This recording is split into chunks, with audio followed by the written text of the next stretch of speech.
Welcome, dear friends. Here we are with another study of the book Words of Life Eternal, here in our Learning with Emmanuel series. Today's message is about improvement. It's titled by Emmanuel, Let Us Improve. Let's change one thing here, friends. Maybe later. It's all good.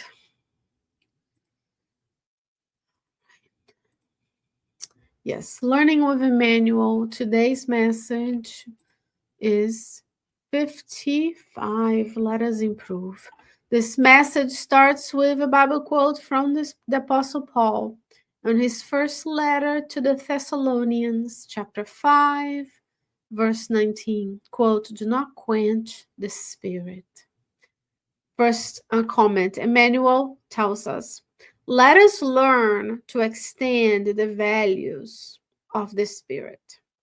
Observe the noble road that offers you safe passage, and remember that only yesterday was a stretch of uncultivated land.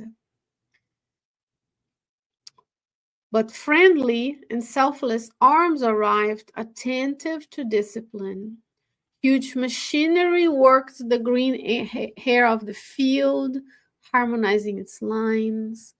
Pickaxes removed stones, outcroppings like crystallized tumors, cement paved the open path, and organization impressed a determined order upon movement. So we went from an uncultivated land to discipline and order. But it took work, Emmanuel lets us. And he makes us question how many sweating faces for the work to arise, how many broken fingers, how many laborers overcome by inevitable accidents, how many anxieties conquered by them. You cannot truly know, but you can recognize that it was intelligent labor, the divine light of the human spirit that granted you victory over distance. So it took so many. Imagine we take for granted, even the cars we drive over those roads. How many hands had to come together? How many minds have to come together to build the things that you and I don't even think about how that road got there, right? At some point, it was just an uncultivated field.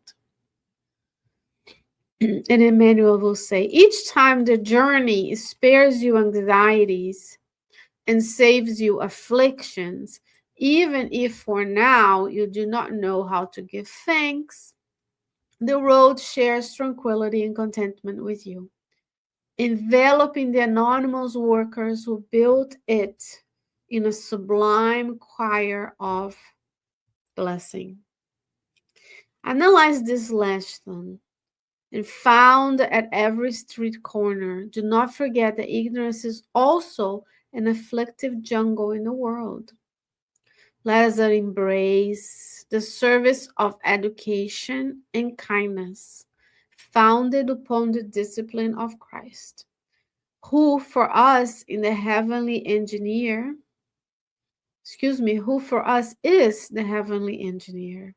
and trace new paths of evolution and understanding, in which souls draw closer in the exaltation of joy and the ascent of progress. So he's telling us, embrace service of education and kindness.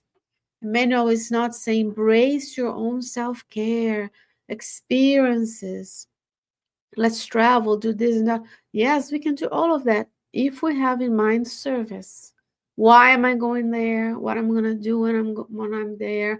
How I'm going to treat people with education and kindness, because there is a lack of a kind behavior towards one another these days. Because it says, let us embrace the service of education and kindness. So this week, let's think about it. When I leave my house, how do I embrace the service of education and kindness?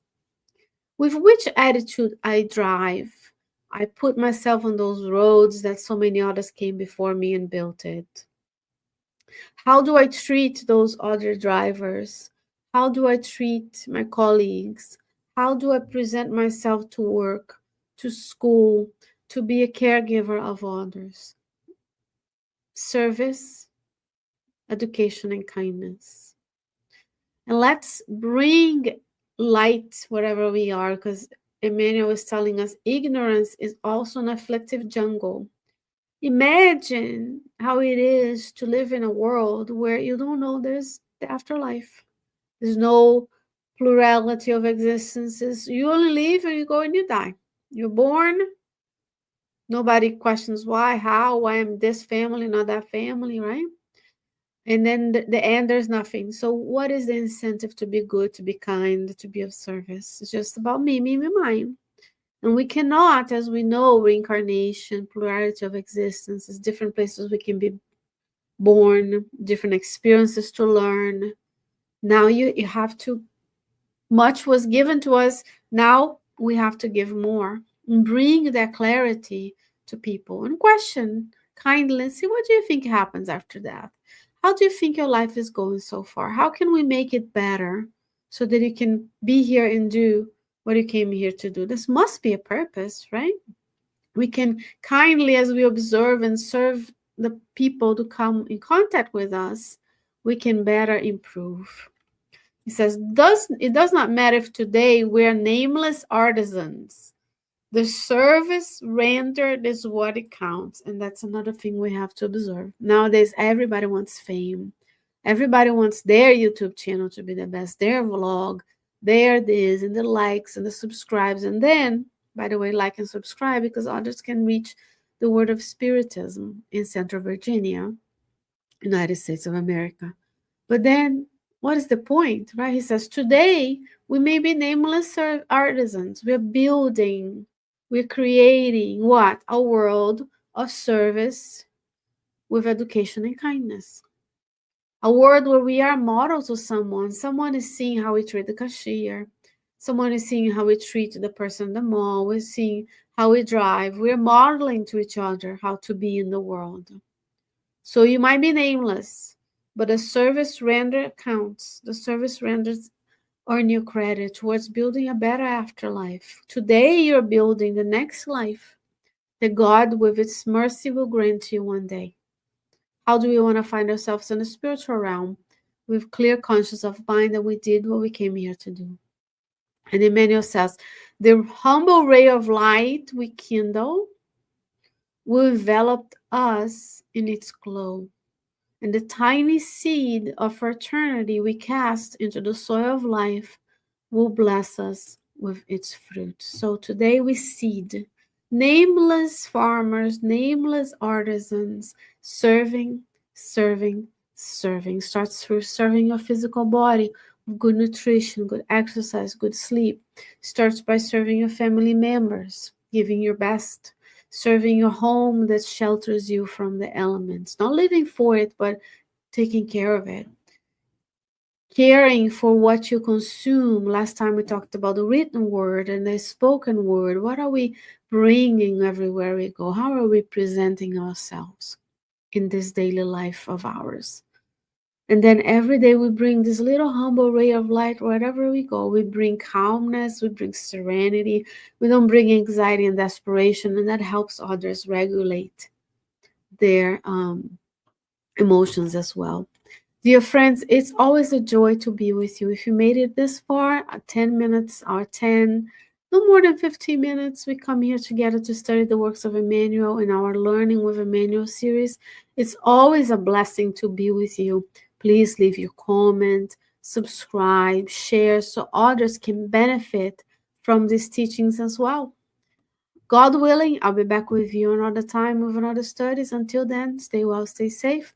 I'll talk to you soon. Bye-bye.